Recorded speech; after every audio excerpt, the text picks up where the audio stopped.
Omunye umuntu uzothi kungabe mhlambe kulungile yini ukohlola kumuntu onizilwane ngenhloso ukuthi ngifuna ukuthola inkinga.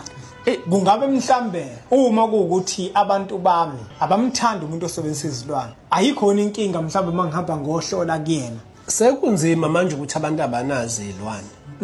Ngeke ngisho ukuthini sekunzima vele nje isikhathini samanje ukuthi abantu abanazo ini izilwane. Abantu abaningi emkhulu abahlola njengoba ngisho nje omunye uthola ukuthi uhlola nje kwalona egobongweni kwesihlahla bezafakwe izizwe ezihle iphakame ebese etshela abantu inkinga kodwa yena wazi ukuthi uhlambulukile wazi ukuthi kanti wahla igobongo elifakwe zona izizwe kwesinye isikhathi alifakwanga izizwe kodwa unayo into abamnikeza yona izizwe zokuhlola. Okay mfoka Khoza ngoba la sikhuluma vele ngezizwe zokuhlola. Ziyagcatshwa kuyena umuntu. Ziyagcatshwa, izizwe ziyagcatshwa nje.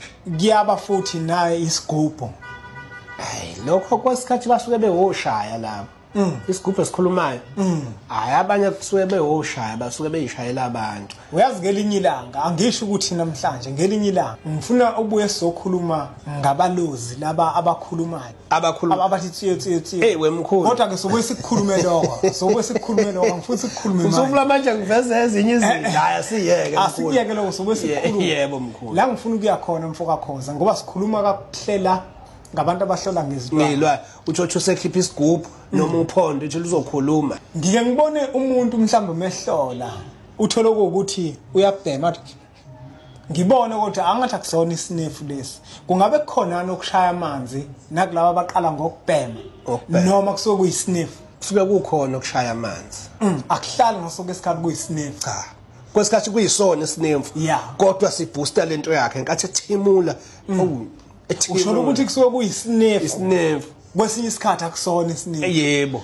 Kuyengenzeka futhi omunye nje ejazi ngifuna ukugwayi kwamakhala ngoba sengizosebenza uthotsha kawukho esikhwameni sakhe lo gwayi kwamakhala lo ebesethi anihambe niyongithengela ugwayi kwamakhala kuphuma ingane nje la ekhaya ecekeni igijima ithengwa kwamakhala ebuye uthi unjengoba unjalo ethimule bese iphakama ke lezi zinto zakhe ayicabile egazini. Kuphakama izinto azicabile. Ucabile phela. Ngalokubhema kwakhe isinefu sikuthi siconnecta nani. Kusho ukuthi vele lento yakhe yakhiwa ukuthi uma kwabhema nje isinefu. Kuyenzekani kwesinye isikhathi kungabi isinefu ehogela impepho. Ake sithi ke mhlambe kakuyona futhi impepho. Kuyenzeka yini kube ingxube mhlambe yamakhambi namathambo.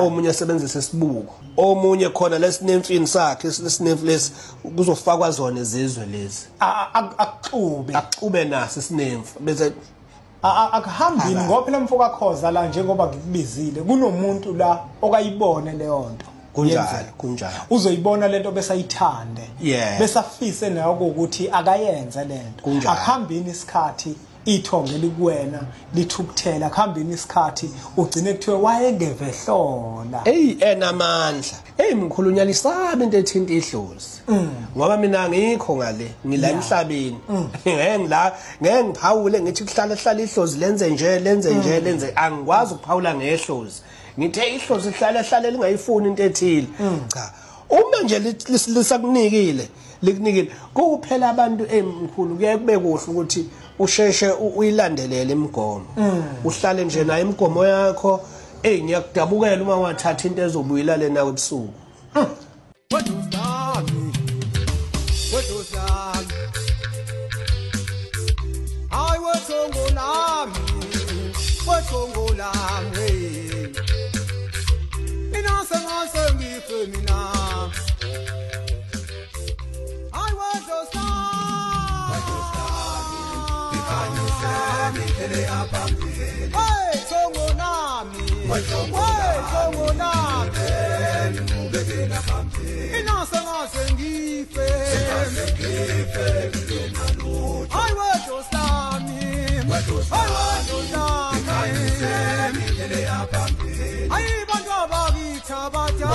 I